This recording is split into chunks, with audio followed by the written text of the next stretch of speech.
28 नवंबर की शाम आखिरकार वो पल आ ही गया जिसका सबको पिछले 17 दिनों से इंतजार था।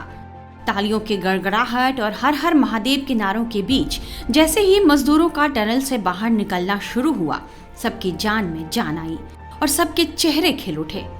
आखिर में दिल्ली से आए रेड माइनस टीम की अथक मेहनत की बदौलत सिलक्यारा टनल में फंसे मजदूरों का रेस्क्यू ऑपरेशन सफल हुआ।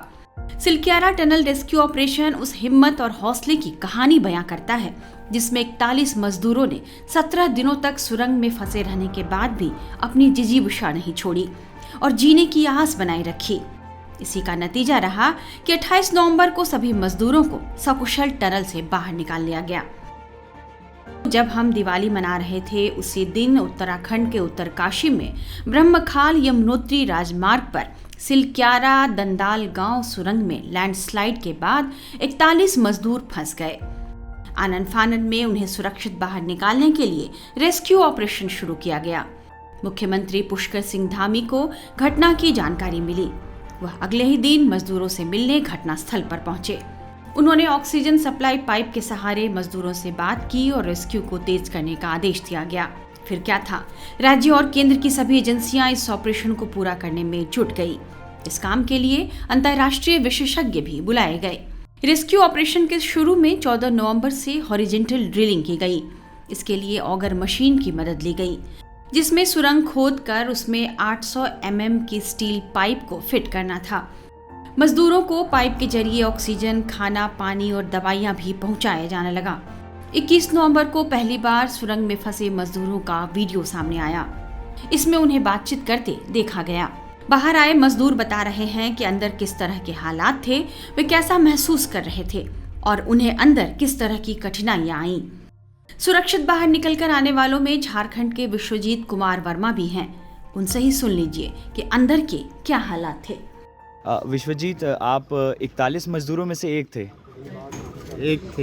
हाँ, कैसा रहा आपका अंदर का जब आप फंस गए थे तो क्या दिल में और दिमाग में चल रहा था? दिल में और दिमाग में हम लोग को कुछ नहीं, जैसे जब ऊपर से गिरा तो हम लोग को थोड़ा महसूस हुआ कि अब निकलने का प्रयास तो हम लोग का तो बंद हो गया। लेकिन धीरे धीरे हमारी नवजुगा इंजीनियरिंग लिमिटेड कंपनी जो है सो हमारी प्रयास में लगे रहे। हर जगह से व्यवस्था की गई, ऑक्सीजन की व्यवस्था, खाना पीने की व्यवस्था, और बाहर से मशीन जो आई, बाहर से मंगाए गए, देश से विदेश से अपना मशीन मंगाए गए। इंडिया से भी मशीन कुछ आए, ऑस्ट्रेलिया से भी कुछ आए, और इंडिया IDRF वाले आए, SDRF वाले आए। वो लोग सब हमारे देशवासियों, भारतवासियों, पूरा हम लोग को प्रयास में निकालने की कोशिश किया। और मुख्यमंत्री हमारा उत्तराखंड का जो है वो हमारे प्रयास में लगे रहे हम लोग को निकालने के लिए।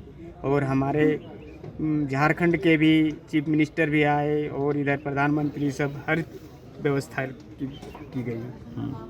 अच्छा, खाना पीना कैसा पहुंच रहा था? खाना पीना हम लोग का जो है सो गिरने के बाद हम लोग को 10, 15, 20 घंटे थोड़ा परेशानी हुई। उसके बाद जो पाइप था हम लोग का, पानी का पाइप, उससे हमारा खाना की व्यवस्था की गई, उसी से हम लोग को खाना मिलता था। उसके बाद थोड़ा 10 दिन होने के बाद फिर बाहर से पाइप का एक जो व्यवस्था की गई, उससे हम लोग खाना, काजू किशमिश, बादाम, रोटी, चावल, दाल, जो भी मिला सही सलामत सब चीज़ की हम लोग को प्राइवेट की गई। अब परिवार से बातचीत हो रही है? परिवार कैसा है? परिवार सब ठीक है। अभी परिवार से बात हो रही थी, बाद में माइक लगाया था, उस माइक से हम लोग बात करवाई गई सबका कॉल।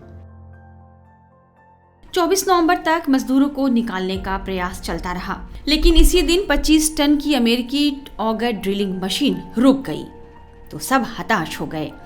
अमेरिकी ऑगर मशीन से ड्रिलिंग का काम केवल 12 से 15 मीटर बचा था तो मशीन ऑगर सरियों में उलझकर फंस गया। जब उसे बाहर निकालने का प्रयास किया गया तो यह टूट गया।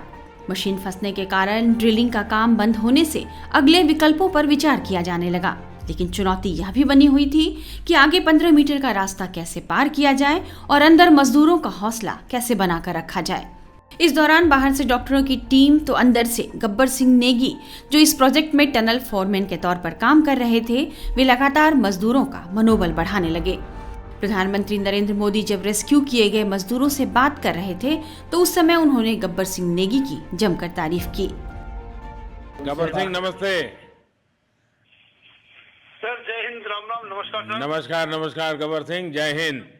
देखो गब्बर सिंह, मैं तुम्हें तो विशेष रूप से बधाई देता हूं, क्योंकि मुझे डेली रिपोर्ट हमारे मुख्यमंत्री जी बताते थे कि आप दोनों ने जो लीडरशिप दी और जो टीम स्पिरिट दिखाया, मुझे तो लगता है शायद कभी किसी यूनिवर्सिटी को एक केस स्टडी तैयार करना पड़ेगा कि गब्बर सिंह नेगी गांव का व्यक्ति, उसमें वो कौन सी लीडरशिप क्वालिटी है कि इससे संकट के समय में भी अपनी पूरी टीम को संभाला। और आप तो लोकल होने के कारण आप बहुत आसानी से चीज़ें समझा भी पा रहे थे। तो मैं आपकी तरफ से सुनना चाहूँगा गब्बर। बहुत बहुत धन्यवाद सर, थैंक यू सर आप लोगों का। सर ये सब आप लोगों का आशीर्वाद था सर, आप लोगों ने हमारा हौसला बढ़ाया सर। हमारे माननीय मुख्यमंत्री पुष्कर सिंह धामी साहब हमसे बात करते थे सर, वो हमसे हमारे कॉन्ट्रैक्ट में बराबर बने रहते थे सर। और हमारी कंपनी की पूरी कंपनी की टीम लगी हुई थी सर। ये कंपनी हमारी फैमिली की जैसी थी सर। कंपनी की तरफ से भी सर कोई कमी नहीं हुई सर हमारे, उन्होंने किसी तरह कोई कसर नहीं छोड़ी, दिन रात एक किया सर। हमारी सेंट्रल गवर्नमेंट भी सर हमारे साथ में रही, उनके सारे कर्मचारी एकदम दिल से लगे रहे सर हमारे साथ में। हमारी स्टेट गवर्नमेंट भी हमारे साथ में पूरी बराबर बनी रही सर। हमारी एनडीआर की टीम, एसडीआर की टीम, उन्होंने बराबर हमारा हौसला बढ़ा के रखा सर। वो लोग तत्पर डे नाइट एक किया सर, दिन रात उन्होंने मेहनत की सर और हमारा हाल चाल लेते रहे सर। इसलिए सर हमारा मतलब आप जैसे हमारे देश के प्रधानमंत्री है सर, आप जो है जब बाहर से हमारे देश के कंट्री अदर कंट्री से आप लोग खींच के इंसान को बचा के ला सकते सर, तो हम तो सर अपने घर में थे, इसलिए हमें कोई दिक्कत नहीं सर।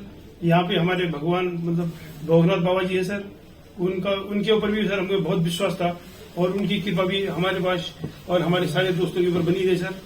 और ये दोस्तों का भी बहुत बहुत मैं शुक्रिया अदा करना चाहता हूँ सर, जिन्होंने कि इस मुश्किल की घड़ी में सर एकदम आराम से रहे और हमारी हर बात सुनी है, जैसे हमने कहा उन्होंने सुना सर और हमारे बताए हुए रास्ते पे चले सर। और उन्होंने हौसला नहीं छोड़ा, हमारे साथ में रहे सर और बराबर हमारा बहुत हौसला बढ़ा के रखा सर। बहुत बहुत धन्यवाद सर।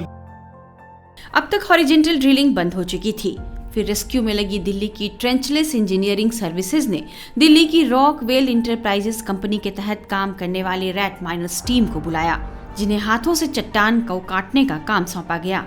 इस टीम ने 27 नवंबर के दिन में 3 बजे 800 मिलीमीटर के पाइप में बैठकर हाथों से खुदाई शुरू की और आखिरकार नतीजा सबके सामने आया। इस दौरान जहां मजदूरों ने अपना हौसला बनाए रखा, वहीं उनके बचाव में लगी टीम ने भी कभी हिम्मत नहीं छोड़ी। आखिरकार चट्टानों का सीना चीरते हुए मजदूर बाहर निकले और यह ऑपरेशन सफल हुआ। टाइम्स नाउ नव भारत डिजिटल की रिपोर्ट।